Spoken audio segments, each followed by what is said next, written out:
বাংলাদেশে ছড়িয়ে পড়েছে টিকটক ভাইরাস। এই তোমরা বসো, আমি দরজা জানালা সবকিছু বন্ধ করে দিয়ে আসি। টিকটক ভাইরাস যেন আমাদের ঘরে কোনোভাবেই যেন আসতে না পারে। জানালা বন্ধ করে দিলাম, আর কোনোভাবে আসতে পারবে না। এই তোমরা একটু বসো, আমি একটু আসি। হ্যাঁ হ্যাঁ, আমার ঘরে টিকটক ভাইরাস কিভাবে আসলো? টিকটক ভাইরাস আমার ঘরে কিভাবে আসলো? এই এদিকে আসো, এখানে বসে থাকবে একদম, এখান থেকে এক পাও তুমি লড়বে না।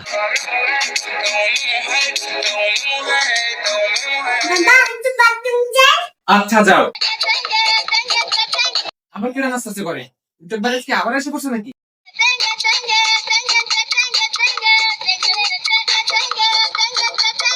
তোমরা দুজন এইখানেই বসে থাকো, আর এটাই তোমাদের শাস্তি।